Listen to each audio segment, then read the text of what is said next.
vie d'un chrétien consacré. Amen. Wow.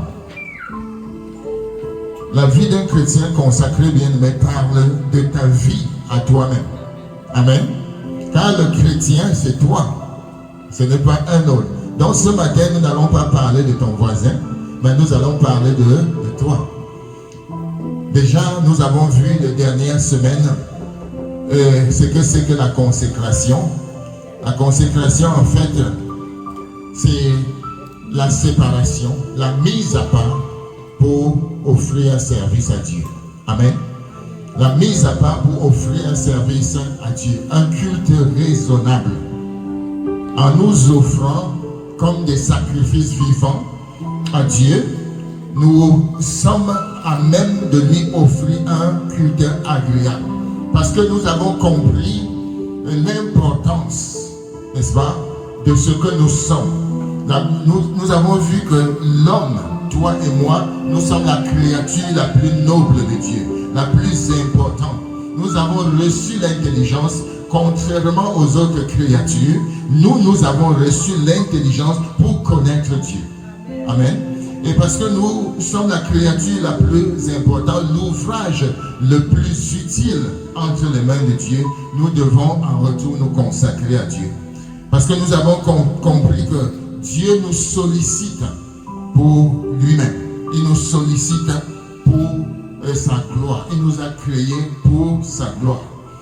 Et nous avons également vu que pendant que Dieu nous sollicite, le monde nous sollicite aussi. L'environnement autour qui nous environne, l'environnement autour de nous, nous sollicite. La société nous sollicite. Nous entendons de part et d'autre des voix, des échos de voix qui nous appellent, qui nous interpellent à céder, à nous abandonner à autre chose qu'à Dieu. Et dans ce bruit énorme, la voix de Dieu, très silencieuse et très douce, nous appelle à lui. Comme dit le cantique, la voix du Seigneur m'appelle. Est-ce que tu entends cette voix? Est-ce que tu l'as entendue? Est-ce que tu as répondu? Et je crois que chacun a fait un choix conscient, comme Josué l'a fait. Moi et ma maison, nous servirons l'Éternel. Il y a un choix qui se fait entre Dieu et toi lorsque tu donnes ta vie à Jésus. C'est dans le secret. Mais il y a aussi un choix qui se fait publiquement, comme l'a fait Josué. Moi et ma maison, nous servirons l'Éternel. Et nous avons vu que ce choix-là, que ce choix-là implique beaucoup de choses. Quand nous choisissons de servir le Seigneur, cela implique un engagement total envers Dieu. Ce qui n'est pas facile, mais ça implique un engagement total. C'est comme si nous avons choisi de servir dans une entreprise aussi longtemps que l'entreprise s'engage à nous payer, nous restons aussi fidèles à notre travail, oui ou non? Amen.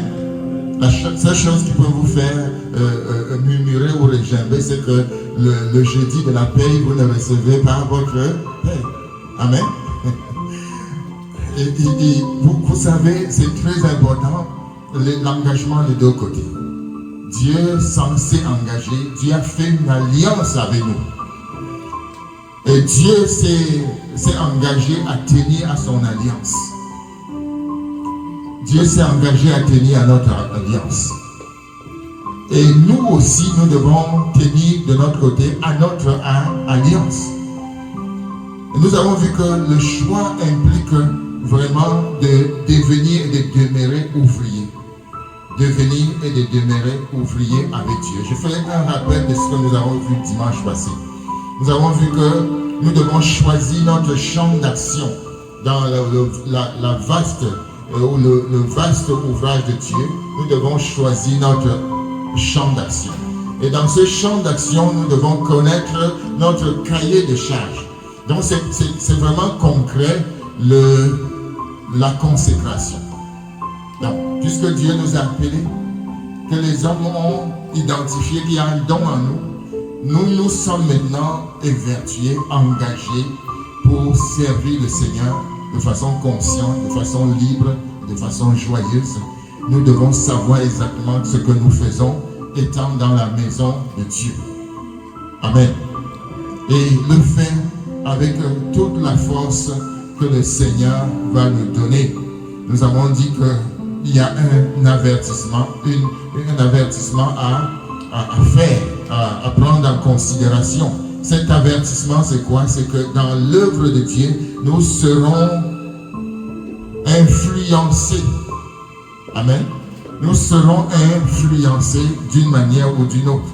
Nous pouvons être influencés notamment par le désir de grandeur. Et c'est ça le piège de plusieurs. Le désir de grandeur met les gens dans la confusion. Parce que l'œuvre à laquelle Dieu nous appelle est une œuvre qui peut nous mettre dans une position. Et si nous ne cherchons pas la gloire de Dieu, si nous ne tenons pas ferme à nos choix et nos engagements, nous risquons, comme on dit, prendre la place de Dieu. Amen. C'est pourquoi ce matin, je voudrais parler de la vie d'un chrétien consacré. C'est des choses simples dont je veux parler ce matin. Et c'est quelques conseils. Et je voudrais parler de 3 axes. En fait, je veux nous amener dans un laboratoire. Vous voyez, c'est un laboratoire. Qui veut entrer dans le laboratoire ce matin? Le laboratoire de la parole de Dieu. Alléluia. Et je veux parler de 3 axes. Prochaine diapo, s'il vous plaît. De 3 axes. Premier axe dont je veux parler concernant la vie des consacrés, c'est les tests. Amen. C'est les tests. Deuxième axe, ce sera les disciplines chrétiennes. Et enfin, je veux parler des 4 L. Dis avec moi 4 L. Wow. Donc nous sommes dans le laboratoire ce matin. Bien-aimés, lorsque nous sommes dans le champ de la consécration, lorsque nous sommes dans l'œuvre de Dieu, nous ne devons pas oublier que nous passerons par des tests. Nous serons testés. C'est comme tout étudiant sera testé. Autrement dit, aura des examens. Les tests ici, c'est des examens. C'est des épreuves auxquelles nous devons répondre. Donc ces tests-là sont très importants. Et je veux commencer par le premier test. Alléluia. Le premier test, c'est le test de caractère. Amen. Le test de caractère. Le deuxième test, c'est le test de l'obéissance. Et le troisième, le test de la soumission. Et enfin, le quatrième, le test de pureté. Ou de la pureté, si vous voulez. Commençons par le test de caractère. Bien aimé, quelqu'un disait que entre quelqu'un qui est compétent, qui a des connaissances, et une personne qui n'a pas beaucoup de connaissances, mais qui a un bon caractère, il choisirait celui-là qui a un bon caractère. Amen. En fait, Dieu, au-delà de nos compétences, au-delà de nos talents, nos dons, nos qualités, notre voix, notre puissance, il cherche une chose, le caractère. Dis avec moi le caractère. Et le Seigneur va te tester sur ton caractère. Il va te tester sur ton caractère. Regardez comment s'est passée la délivrance d'Israël lorsqu'il était confronté à Goliath. Amen. Lorsqu'il était confronté à Goliath, qu'est-ce qui s'est passé? Les gens pensaient qu'ils pouvaient être délivrés par des hommes forts comme Goliath. Mais personne n'a été trouvé, à part celui-là qui avait été testé dans les champs, c'est-à-dire David. Et lorsque David est venu sur le champ de bataille, ce qui comptait, ce n'était pas sa grandeur, sa taille et tout, mais c'était son caractère, sa relation, son attitude avec Dieu. Lorsqu'il est arrivé dans le champ de bataille, qu'est-ce que ses frères ont dit? Ses frères l'ont méprisé. Vous vous souvenez du passage? Ses frères l'ont méprisé. Il a dit, toi, tu es toujours un insolent, orgueilleux. Mais lui, il a confessé qu'il ne vient pas en son nom. Il ne vient pas avec des armes, mais il vient au nom de l'Éternel. Votre caractère sera toujours testé devant les épreuves. Lorsque votre caractère ressemble à celui de Dieu, bien aimé, vous avez passé le test. Et devant les situations de la vie, le Seigneur regarde notre caractère. Lorsqu'on parle de caractère, on regarde essentiellement à la parole de Dieu, notamment dans Galates chapitre 5, verset 22. Galates 5, verset 22. Est-ce que quelqu'un peut nous lire? Je reviendrai en détail pour développer ces différents caractères, ces différents éléments. Mais aujourd'hui, je voudrais qu'on lise juste le verset. Mais le fruit de l'esprit, c'est l'amour, la joie, la paix, la patience, la bonté, la bénignité, la fidélité, la douceur, la tempérance. Bien-aimé, la loi et les prophètes ne sont pas contre ces choses. Amen. Nous dit la Bible. Donc, un enfant de Dieu consacré qui veut servir le Seigneur doit constamment prendre ces versets. À chaque fois qu'il marche avec le Seigneur, doit faire un examen. Parce que n'importe où vous allez aller, votre caractère va entrer en jeu. Amen. Dans n'importe quoi que vous allez faire, votre caractère va entrer en jeu. Et c'est ce caractère-là que Dieu observe. Et il dit ici, le fruit de l'esprit, c'est l'amour. Donc un enfant de Dieu qui sert le Seigneur doit toujours se poser la question, est-ce que je sers le Seigneur avec amour? Amen. Donc, ça doit être comme un miroir. S'il y a des versets que tu dois écrire pour mettre à l'entrée de ta maison, ou pour mettre sur le mur de ta maison, de ta chambre, voici un des versets qu'il faut écrire. Le fruit de l'esprit, c'est l'amour. C'est l'amour. Donc, est-ce que je suis consacré, mais est-ce que je fais toutes choses avec amour? Est-ce que je fais toutes choses par amour? Amen. C'est très important. Ce sont des choses très basiques, comme on dit, mais c'est les choses les plus essentielles. Parce que ce qui nous amènera auprès de Dieu, ce n'est pas les dons spirituels. Vous savez ça? Amen. Ce n'est pas les dons spirituels. D'ailleurs, Jésus l'a clairement dit, ce ne sont pas tous ceux qui disent Seigneur, Seigneur, qui entreront dans le royaume des cieux, mais ceux-là qui font la volonté de mon Père.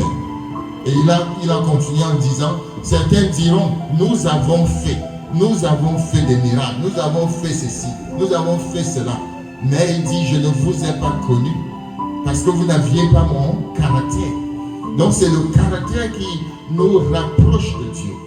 C'est le caractère qui établit l'intimité avec Dieu. Les dons viennent après. Mais quand les caractères sont là, c'est comme le caractère, c'est comme quelque chose qui doit circuler dans notre sang.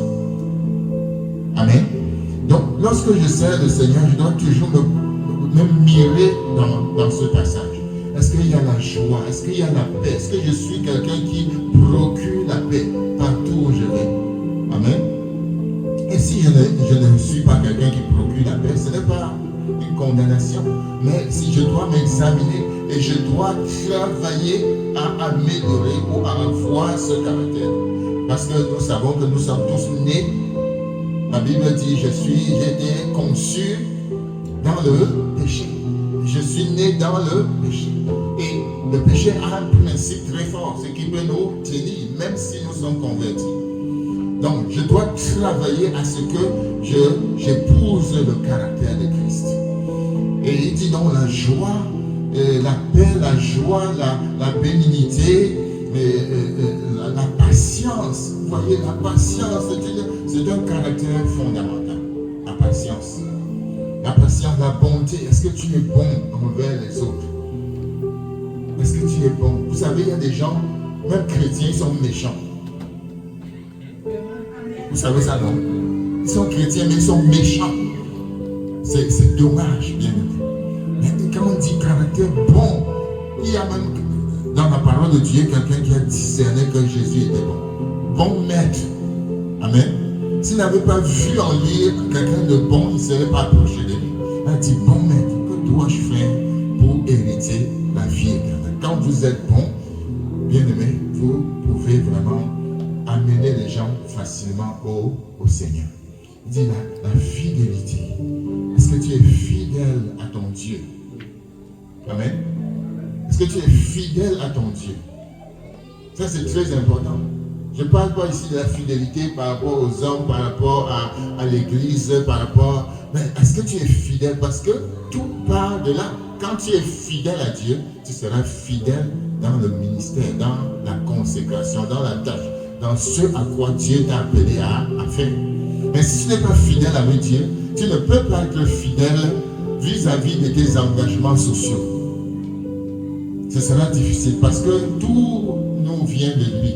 Et c'est lui la source de notre engagement. Et donc, quand je suis fidèle à Dieu, je suis capable d'être fidèle quand je m'engage à travailler pour lui dans l'église. Je suis fidèle. Vous connaissez, n'est-ce pas, ce que c'est qu'être fidèle. Parle de la douceur. Il y a des chrétiens qui sont durs. Peut-être que je me trompe, mais il y a des chrétiens durs. Quand ils parlent, souvent tu te poses la question, est-ce que celui-ci même est converti? Il est dur. Amen. Il est dur. Mais là n'est pas le problème. J'ai connu des chrétiens qui sont durs, mais qui m'ont amené plus proche du Seigneur. Amen. Quand je parle de dur, là, il faut que vous compreniez bien. Il y a des chrétiens qui sont durs, mais durs dans le bon sens, qui te poussent à faire mieux. Vous comprenez? Donc, je ne parle pas des chrétiens bonbons, là. Je parle des chrétiens, quand on parle de douceur, il n'est pas ici quelqu'un qui rit toujours, non. Mais il s'agit d'une personne qui a le caractère de Dieu. La douceur, c'est un caractère de Dieu. Quand bien même il te dit les choses dures, mais tu sens derrière la douceur. Amen. Il y a une différence entre celui qui te reprend. Tu viens toujours en retard. Vous voyez? Tu viens toujours en retard.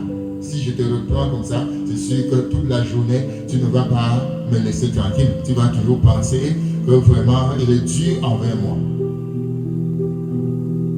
Mais si en entrant là, je dis, apprécions notre bien-aimé qui vient d'entrer, parce que c'est la dernière fois qu'elle arrive en retard. C'est plus tout long. Mais c'est le même message. Amen. Mais c'est le même message. Donc, la douceur, c'est un fruit de l'esprit que nous devons cultiver. Nous devons cultiver et cela nous permettra de mieux servir le Seigneur. Ça, c'est le premier test de caractère. Et Dieu va toujours nous tester. Au commencement de ce message, qu'est-ce qu'on avait dit? Que tu seras éprouvé. Et Dieu teste nos caractères comment? Je termine sur ce point avec cet élément. Dieu teste notre caractère quand nous nous mettons à deux. Amen. 2, 3, 4, 5, 6 personnes. Quand vous êtes déjà rassemblés, Dieu va vous tester en ce moment-là. Et c'est là qu'il va voir les caractères des uns et des autres. Bien aimé, mais ne vous énervez pas si ça ne fonctionne pas la première fois. Persévérez un peu, ça va fonctionner après. Amen. Il y a des gens, dès qu'ils se rencontrent, ça ne passe pas. Ils claquent la porte et c'est terminé. C'est fini, non? Il faut être patient. Il y a aussi la patience dedans. Il faut être patient parce qu'on ne peut pas tout avoir. Il y a certains qui sont patients, mais qui ne sont pas doux, même si c'est un peu contradictoire. Il y a certains qui ont la joie, mais qui sont durs en même temps. Donc, il faut avoir le discernement, il faut être patient envers les autres. Donc, Dieu nous teste donc en nous mettant ensemble. Vous voyez, il y a des gens qui sont appelés peut-être ici à vivre ensemble. À vivre ensemble peut-être dans une chambre ou dans un appartement. Il y a des gens qui seront appelés à travailler ensemble, même dans le même service. Et ils s'aimaient quand ils n'étaient pas ensemble. Mais maintenant, quand ils sont ensemble, si ils ne travaillent pas leur caractère, ça risque de clasher entre eux. Vous voyez? Donc, parce que ce que je dis a du sens. C'est quand tu connais quelqu'un, quand tu es plus proche de la personne. Amen. Quand vous vivez plus ensemble, Dieu va tester votre caractère. Est-ce que vous êtes patient les uns envers les autres? Est-ce que vous êtes capable de supporter les autres? Est-ce que vous êtes capable d'accepter l'autre même comme il est? Donc le message ici n'est pas pour accuser quelqu'un ou pour défendre quelqu'un, mais à ceux-là qui sont patients. Soyez patients envers ceux qui ne sont pas doux. Amen. Et ensemble, travaillons à améliorer notre caractère. Parce que personne n'est parfait. Donc ne dis pas, tel est comme ça, alors que moi je suis comme ça. Tel est comme ça, mais je vais l'aider à avoir le caractère de Christ. Et nous nous supportons les uns les autres pour nous améliorer, pour nous perfectionner. Alléluia. Deuxième texte, c'est le texte de l'obéissance. L'obéissance. Lorsque vous vous mettez à servir le Seigneur, ce qui parle très fort dans votre vie, c'est l'obéissance. Ce n'est pas ce que vous dites, c'est ce que vous faites. Amen. Et aimer le Seigneur, c'est lui obéir. Lorsque je dis que j'aime le Seigneur, je lui obéis. Dans tout. Dans tout. Le test d'obéissance commence par des choses très simples. Le Seigneur va vous tester d'une manière ou d'une autre. Et il va vous appeler. Et il va vous dire quelque chose à laquelle vous ne vous attendiez pas. Il va voir votre degré d'obéissance. Et sachez que Dieu passe toujours par les hommes. Amen. Il passe toujours, va passer par votre responsable de groupe. Il va passer par un ancien. Il va passer par un responsable pour vous tester. Il va passer par votre mère. Il va passer par votre père pour vous tester. Il va passer par votre mari. Il va passer par votre femme pour vous tester. Tester votre obéissance.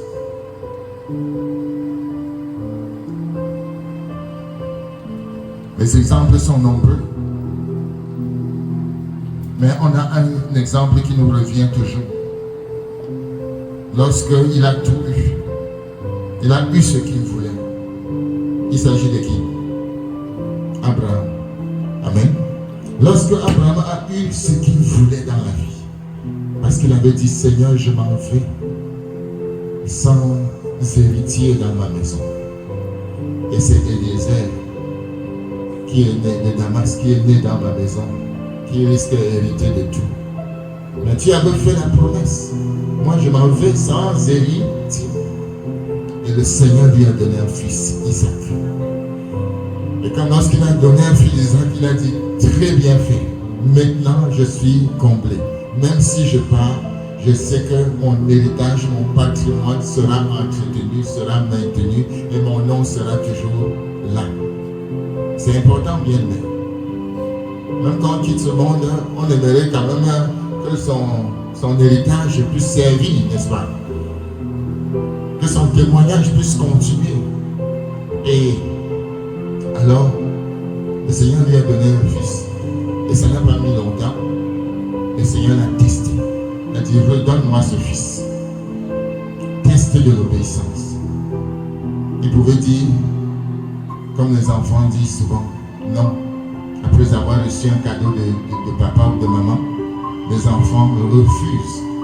Mais Abraham a su que Dieu qui a donné était aussi capable de faire un miracle.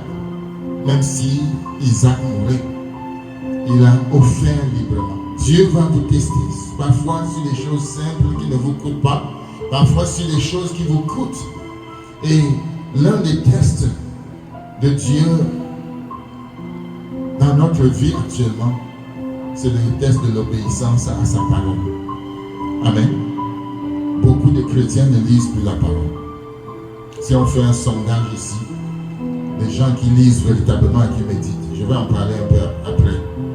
les gens qui lisent et qui méditent la parole de Dieu, il y aura très peu, peut-être.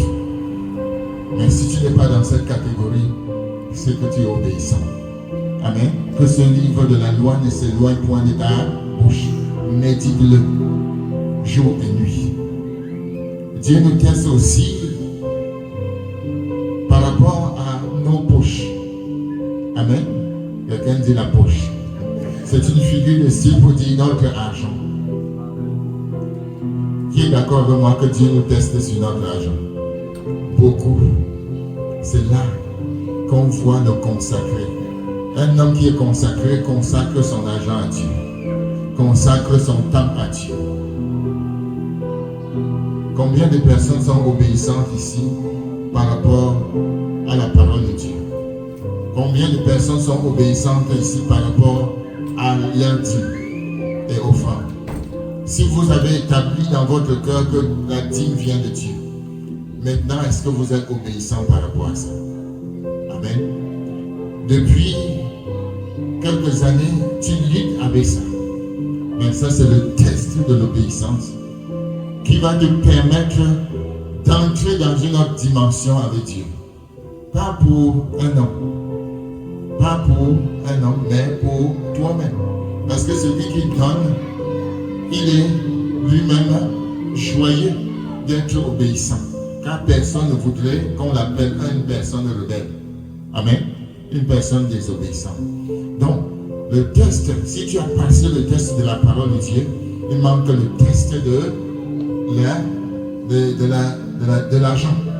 Amen. Il manque le test de l'argent. Et il y a des gens qui sont encore dans ce test-là. Ils échouent, ils continuent d'échouer. Le prochain test arrive, bien aimé. Amen. Soyons pratiques. Le test de l'obéissance à la parole de Dieu veut dire quoi? Que chaque jour, je ne veux pas dire forcément chaque matin. Le problème, c'est que la Bible a dit jour et nuit. Donc si tu rates le jour, mais si tu fais les deux, c'est mieux. Donc quand tu te lèves le matin à 6 heures, qu'est-ce qui t'empêche d'ouvrir ta Bible dans Éphésiens chapitre 6, verset 18? La Bible dit, faites en tout temps par l'Esprit toutes sortes de prières et de supplications, veillez à cela avec une entière persévérance et priez pour tous les saints. Tu prends ce verset et tu dis, faites en tout temps. Tu commences à demander au Saint-Esprit de te remplir, de t'aider. Saint-Esprit, aide-moi à prier. Première chose, tu pries, faites en tout temps par l'Esprit toutes sortes de prières. Tu commences à prier en langue, tu commences à prier intellectuellement, tu commences à prier pour tout le monde avant de quitter la maison. Il dit, faites cela avec une entière persévérance et priez pour tous les saints, c'est-à-dire tous les autres chrétiens. Tu commences à prier pour la famille Kwasi, tu commences à prier pour telle famille, telle autre famille, et tu vas dehors ayant fait quelque chose. Ça, c'est l'obéissance à la parole de Dieu. Tu as lu et de ta lecture, tu as prié. Amen. Avant de quitter la maison. Test de l'obéissance. Tu vas travailler avec la force de Dieu. Tu vas travailler avec la respiration de Dieu, le souffle de Dieu qu'il te donne chaque jour. Il te donne la santé, il te donne la protection, il t'équipe, il veille sur toi. Il te préserve de tout mal. Et tu travailles, tu as un salaire, test de l'argent. Quand tu prends ton salaire, tu dis, je donne $10 au Seigneur, je donne $20 au Seigneur. Amen. C'est pas mauvais, mais est-ce que tu as obéi au test de l'argent? Amen. Le Amen sont très loin maintenant. Amen. Il y a des gens qui réfléchissent beaucoup. Bénis soient ceux-là qui ne réfléchissent plus et qui obéissent. Je vous assure, bénis soient ceux-là qui ne réfléchissent plus dans ce domaine. Ils sont libres. Ils sont avancés dans le royaume de Dieu. Après avoir passé le test de la parole, voici l'autre test qui t'attend. Amen. Bénis soient ceux. Et sur vous, le soleil de justice se lève. Non pas parce que vous avez fait cela pour calculer, non, mais juste pour l'obéissance. Dieu va vous préserve d'un certain nombre de choses. Moi, je ne dis pas ce que j'ai entendu ou lu, je dis ce que je vis quotidiennement. Amen. Quotidiennement. Et il y a des gens ici qui peuvent faire le témoignage que ça c'est Dieu. Et Dieu fait même tellement de choses à cause de votre obéissance que vous ne vous rendez même pas compte que c'est à cause de ça. Parce que vous n'étiez pas en train de calculer. Vous étiez dans la mouvance de l'obéissance. Mais pour certains, c'est tellement dur. Quand je prends mon salaire, je regarde. 10%. Il y a des gens qui prennent son salaire, c'est 2000 dans le compte. Yes, 2000. Amen. 10% de 2000, c'est combien? Hein? 200. Non. 10% de 2000, je prends 200 dedans, comme ça chaque jour, chaque semaine, chaque mois, 200. Quelqu'un dit, tu m'as bien vu. Amen. Mais c'est le test. C'est le test. Tu es en train de lutter avec ce test-là. Tu n'es pas seul. J'ai lutté avec ça. Mais je suis victorieux. Amen. Ce n'est pas parce que je suis pasteur. Avant d'être pasteur, j'avais déjà commencé à obéir. Amen. Mais c'est un chemin, c'est le chemin des victorieux. Dieu va encore te tester là-dessus. Un autre examen arrive. Dis à quelqu'un, un autre examen arrive. Amen. Je ne dis pas ça pour contraindre les gens à donner, mais je veux seulement montrer que c'est le test de l'obéissance. Quand tu dis que tu es un chrétien avec une vie consacrée, il y a ce domaine-là qu'il faut examiner. Donc, comme nous a dit l'apôtre Nyango, ce n'est pas servir le Seigneur là et entrer au ciel, nouvelle naissance là, ce n'est pas des choses abstraites, c'est du concret. Amen. Quand j'obéis, je suis en train de semer pour la vie éternelle. C'est toujours comme ça. Donc, ce test-là va encore venir. Et on va voir si tu vas réussir ton test. Mais sinon, Dieu est patient. Jusqu'à ce qu'il te dise que tu es un rebelle. Tu ne veux pas obéir. Je sais qu'il y a peut-être des gens ici qui ont des situations particulières. Aux situations particulières, le Saint-Esprit te donnera une façon de faire. Amen. Situation particulière, le Saint-Esprit te donnera la sagesse. Est-ce que quelqu'un comprend ce que je veux dire? Mais l'obéissance, c'est à tous. Test numéro 3. Bien aimé, le test de la soumission. De la soumission. La soumission, quand on parle de soumission, on parle de l'autorité. On parle de l'autorité. Et une personne qui se dit soumise est soumise premièrement à l'autorité divine. Quelqu'un dit Amen. À l'autorité divine. La Bible dit que il ne faut pas servir comme voulant plaire aux hommes, mais comme plaisant à l'Éternel. Il ne faut pas faire les choses comme voulant plaire à celui-là qui est devant toi, mais tu le fais comme obéissant à Dieu. Dans le test de la soumission, c'est le test de l'autorité. Et l'autorité de Dieu passe toujours par l'autorité des hommes. Amen. Ça peut être ta mère, une autorité. Ça peut être ton père, une autorité. Ça peut être ton responsable de groupe, ton responsable de ministère, du département, que ce soit la chorale, que ce soit femme de vision, que ce soit homme de vision.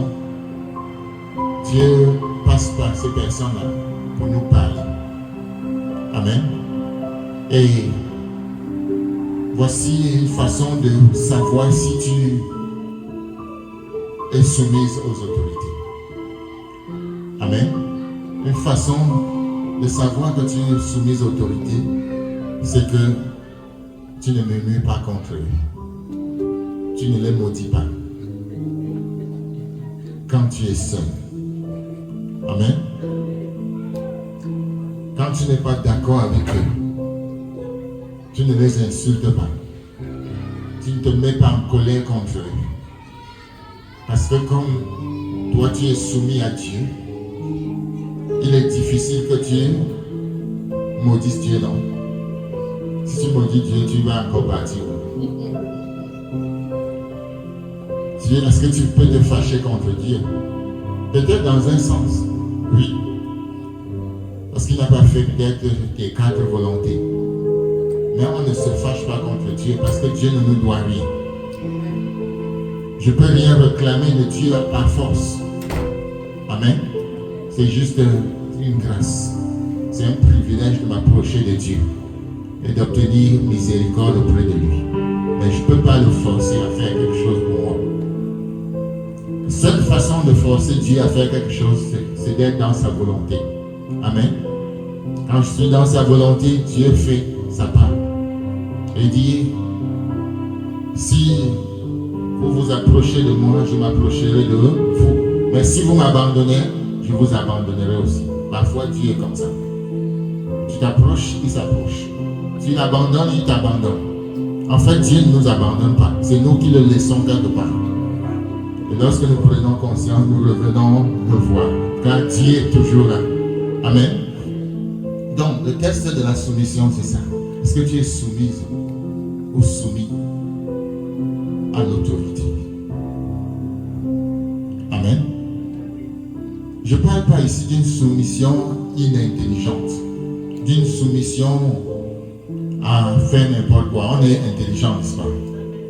Car ce mot soumission aussi a amené des gens à faire n'importe quoi dans l'église. Et j'aime en parler parce que je sais ce que cela a comme danger.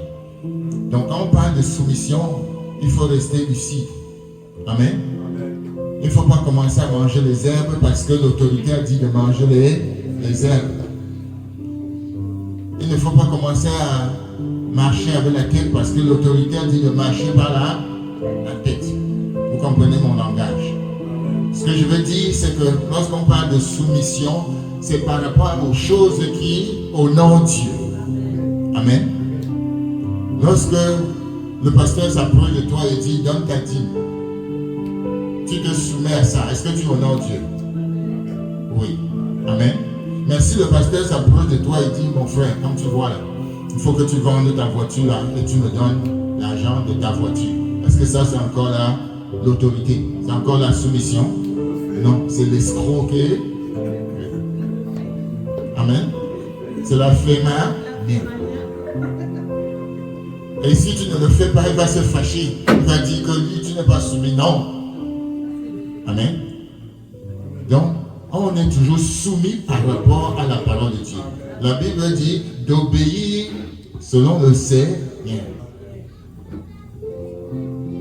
C'est pourquoi il faut être intelligent, bien aimé. Heureusement que Dieu nous a donné l'intelligence pour connaître le véritable. Et nous sommes dans le véritable. Amen. Je termine avec cet élément pour simplement dire qu'il y a tellement de choses qui se passent aujourd'hui. Mais soyons intelligents. Les gens se sont formés des systèmes dans lesquels ils ont embrigadé et fermé les gens. Bien aimés, n'entrons pas dans les systèmes. Amen. Restons connectés à la parole de Dieu. Restons scotchés à la parole de Dieu. Soyons comme les Bériens qui examinaient toutes choses à la lumière des Écritures pour savoir si les apôtres prêchaient la parole et non pas eux-mêmes. Amen. Nous sommes à la fin du temps. Les jours sont mauvais. Et nous devons être éveillés et réveillés. Donc, la soumission ici ne veut pas dire n'importe quoi. Que ce soit au niveau de la vie conjugale. Amen. La Bible dit d'être soumis à son mari, n'est-ce pas? Mais est-ce que ça veut dire de faire tout ce qu'il dit? Amen. Il y a de bonnes rébellions. Dis avec moi, il y a des bonnes. Ne dites pas que j'ai dit à votre femme, qu'il faut être rebelle. Non. Il y a des bonnes rébellions. Je dis cela aussi aux enfants. Il y a des bonnes rébellions vis-à-vis des parents. Amen. Mais soyez intelligents. Alléluia. Soyez intelligents. Il y a des bonnes rébellions. Vous voulez un exemple? Si votre mari vous dit de faire quelque chose qui n'est pas dans la volonté de Dieu, est-ce que vous allez le faire? Non. Simplement parce que vous dites que c'est la soumission?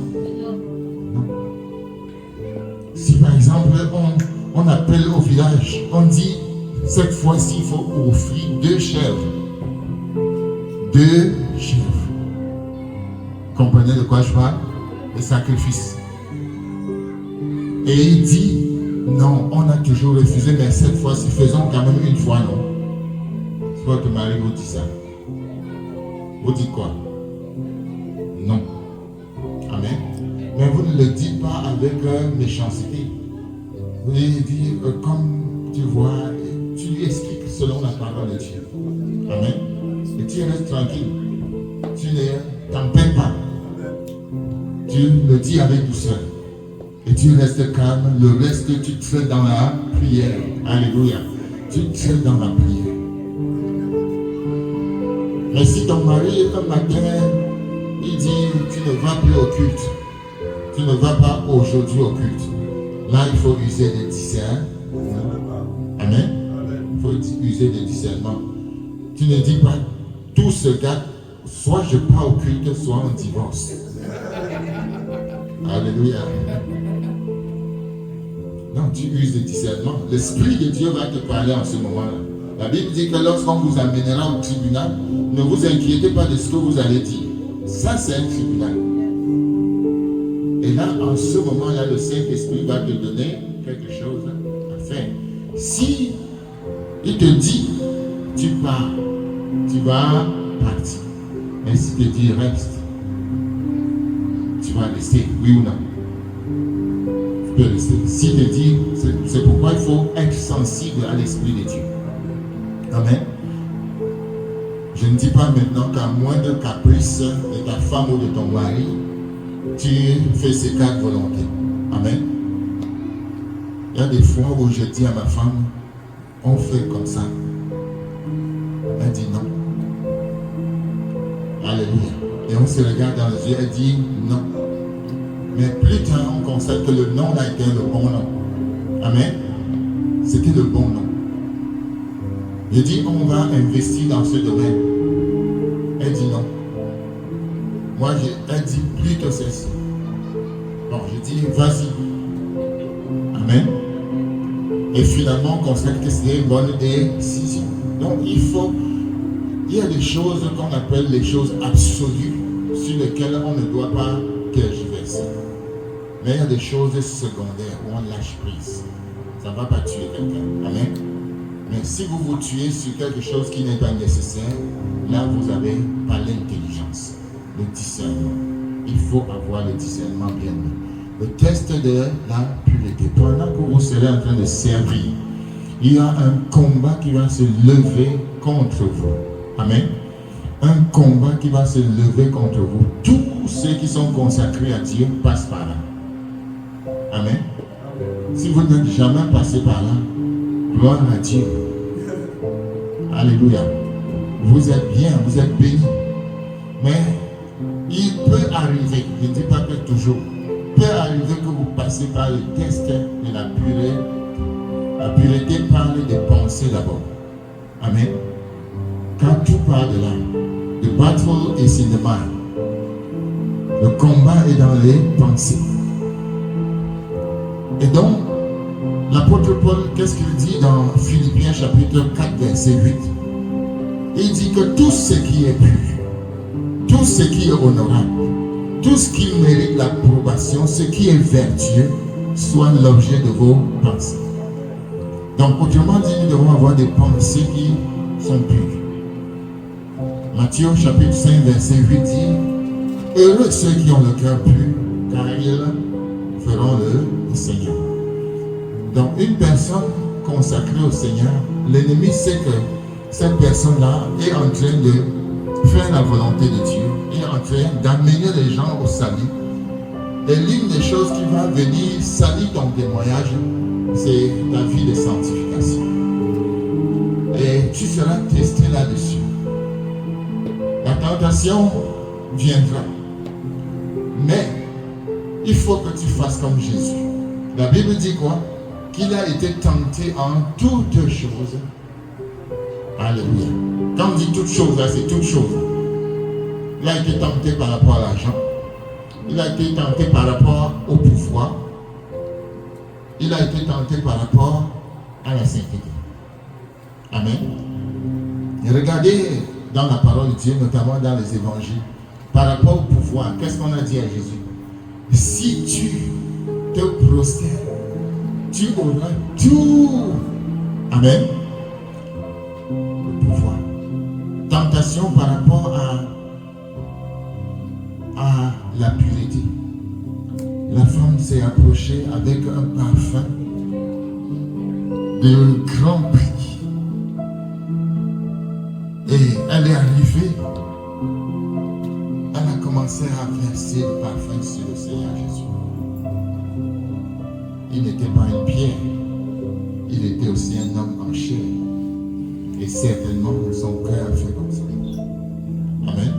La Bible dit qu'il a été tenté en toutes choses, mais sans péché.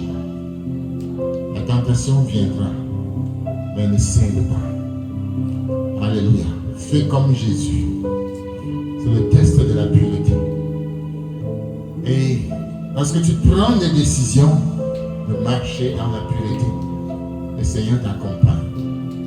Et il t'investit d'autorité dans le service. Et tu vas servir le Seigneur avec joie. Tu vas servir le Seigneur sans broncher, sans rougir. Et peut-être, s'il est arrivé que tu as succombé, s'il est arrivé que tu es tombé, la grâce du Seigneur est là. La grâce du Seigneur est là. Quand le Seigneur dit dans sa parole, ce n'est pas moi qui dis, si mon juste tombe 7 fois, chaque fois il se relèvera. Quelqu'un m'a dit maintenant, je n'ai tombé qu'une fois, donc il manque encore 6. Ce n'est pas de ça que le verset dit. Amen. Ce n'est pas de ça que le verset parle. La parole de Dieu dit simplement qu'il y a la grâce. La grâce est là. Et que si tu reviens au Seigneur, le Seigneur va te laver, te nettoyer, te restaurer et te rétablir pour que tu prennes ton envol. Il n'est pas trop tard. Amen. Bien aimé, c'est ça, les 4 tests auxquels nous serons soumis. Et le Saint-Esprit est là, car le Seigneur ne nous a pas laissés orphelins. Nous allons terminer. Deuxième diapo, très rapidement. Je voulais insister sur ces éléments. La discipline, les disciplines chrétiennes. Un homme, une femme qui est consacré au Seigneur doit respecter, n'est-ce pas, respecter ces disciplines chrétiennes. La première discipline chrétienne, c'est la méditation et la mémorisation. Bien-aimé, dis avec moi, la méditation et la mémorisation. Et tu connais tous les versets qui l'accompagnent. Tu connais tous les versets qui l'accompagnent. Que ce livre de la loi ne s'éloigne point de ta bouche. Médite-le jour et nuit. Amen. Concernant la mémorisation, je serre ta parole dans mon cœur afin de ne point pécher contre toi. Verset 11. Psaume 119. Verset 11. Et verset 106 du même Psaume 119. Je le jure et je le tiendrai d'observer les lois de ta parole. La mémorisation. La mémorisation, ça c'est une discipline chrétienne. On appelle ça en théologie les disciplines chrétiennes. Donc je m'engage à méditer la parole, à mémoriser. Tu passes ton temps à mémoriser quoi? Mémorise la parole de Dieu. Amen. Et l'autre discipline, c'est la génuflexion. Qu'est-ce que la génuflexion? C'est simplement la prière. Amen. C'est une métaphore pour dire que mes genoux doivent être constamment à terre. Alléluia. C'est vrai que tu peux avoir les genoux à terre, mais tu n'es pas agenouillé. Vous comprenez? Nous sommes des âmes spirituelles, n'est-ce pas? Donc quand on est à genoux, c'est le cœur qui est à genoux. C'est-à-dire que je suis vraiment devant le Seigneur. Je suis concentré, je prie. La genuflexion est importante. Sans la genuflexion, il n'y a pas d'action. Sans la prière, il n'y a pas d'action. Sans la prière, il n'y a pas de réveil.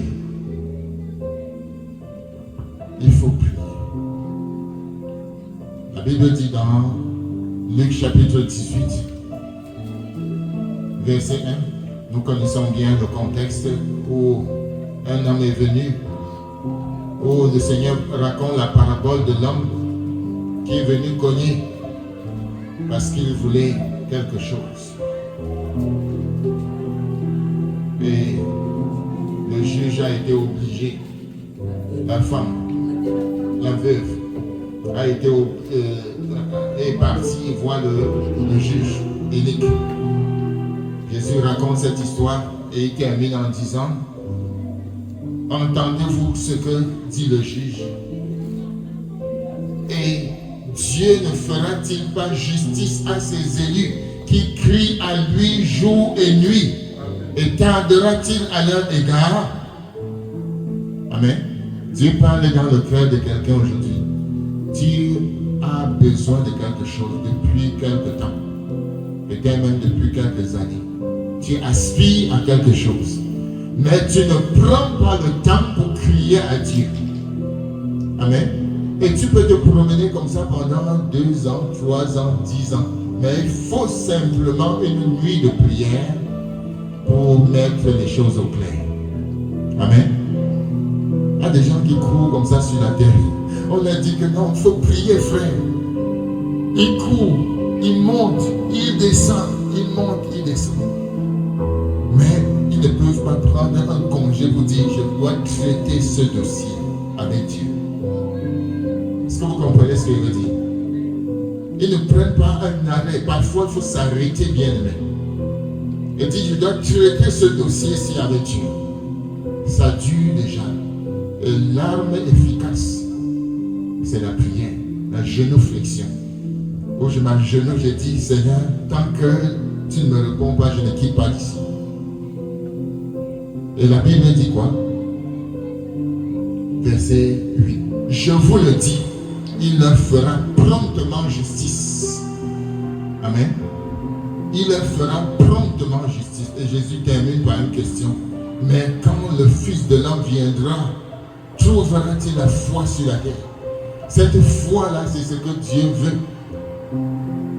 Dans la genuflexion, tu pries en croyant que Dieu va agir. Et Dieu agira. Amen. Et je termine par la proclamation. Un homme consacré à Dieu doit constamment proclamer la parole de Dieu.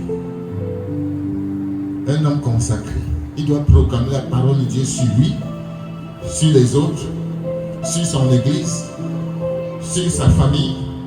Tu dois proclamer la parole de Dieu. Amen.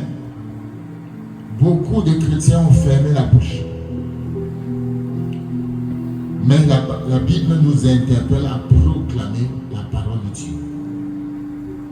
C'est-à-dire à confesser cette parole sur nous. Nous sommes les seuls agents capables de confesser la parole de Dieu sur nous comme ça se doit.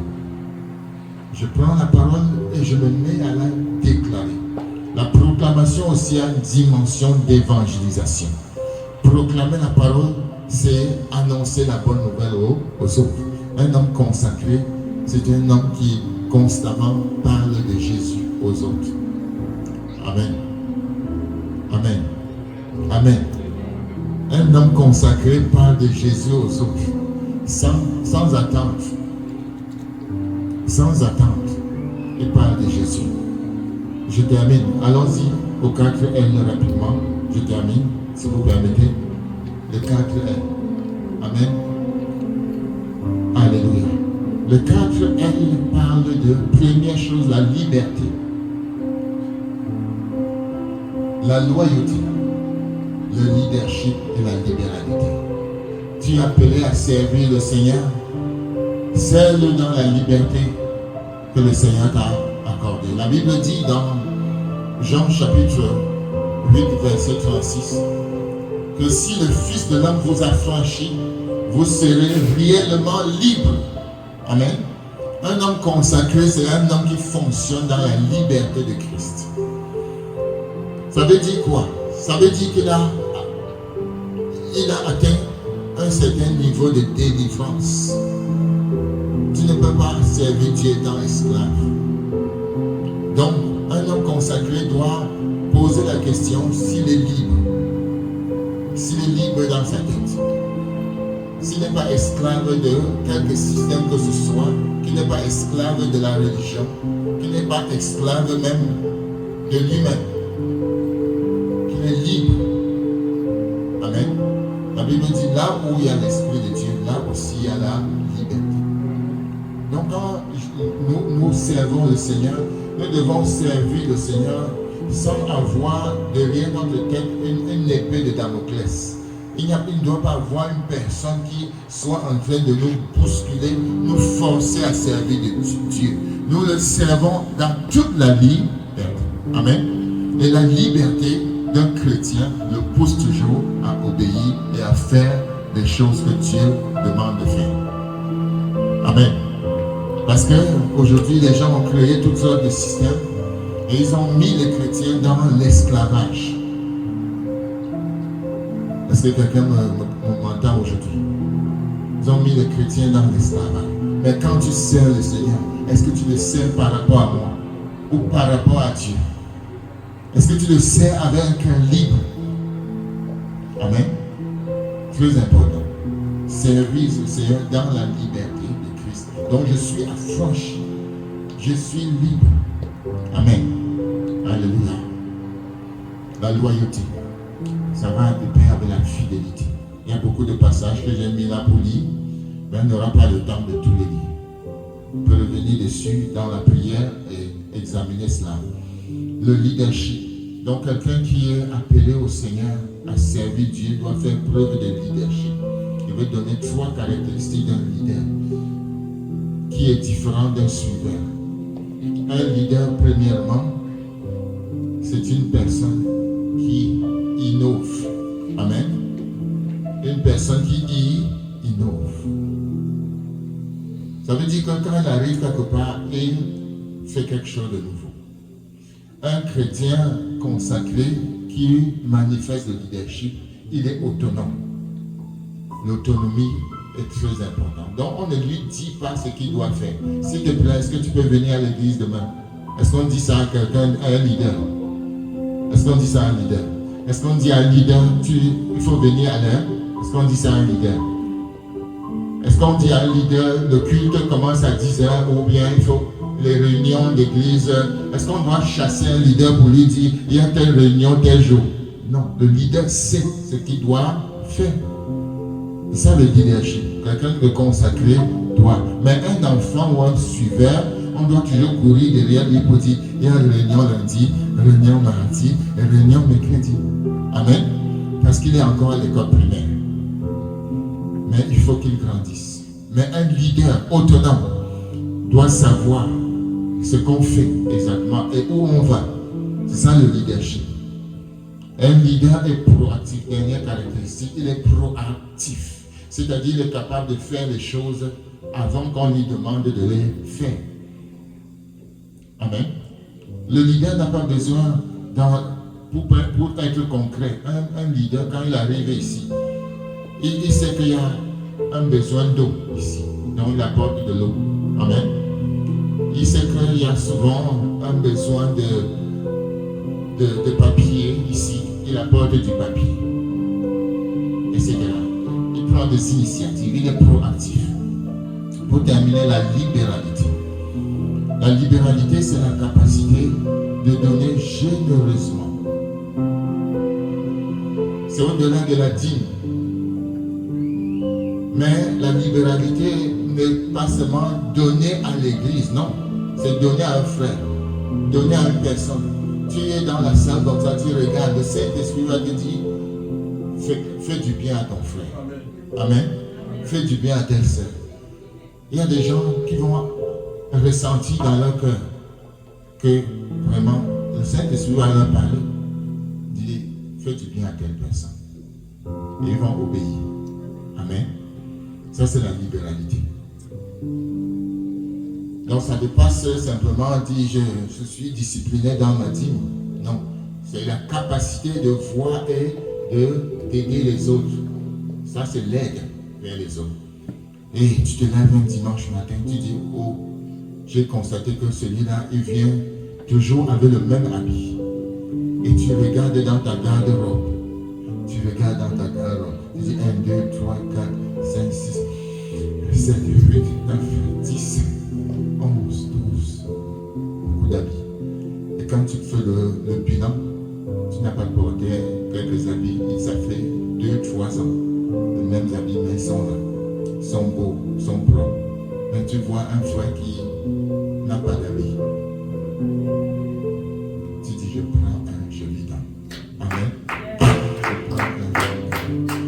Tu vas dans ton porte-chaussures. Tu comptes 1, 2, 3, 4, 5, 6, 7, 8, 9. Tu regardes. Tu dis, je prends. Celui-ci est trop cher, non. Mais je prends quand même. Je donne. Alléluia. Amen. Mais il faut le faire par le Saint-Esprit. Amen. Et tu donnes. Parfois, tu sens, on ne donne pas toujours à quelqu'un qui n'a pas. Souvent, il y a des gens qui disent non, je ne peux rien donner au pasteur parce qu'il a tout. C'est absolument faux. Le don, ce n'est pas le don qui est important. C'est le geste. C'est le cœur qui est derrière. Amen. Chacun, quand il reçoit quelque chose, il est content. Non? Est-ce que c'est parce qu'il manque ou il est incapable de l'avoir lui-même? Donc c'est l'amour qui est derrière qui fait la différence. Donc c'est ça. Que Dieu nous bénisse et qu'il nous garde et qu'il bénisse sa parole. Amen. Gloire à Dieu.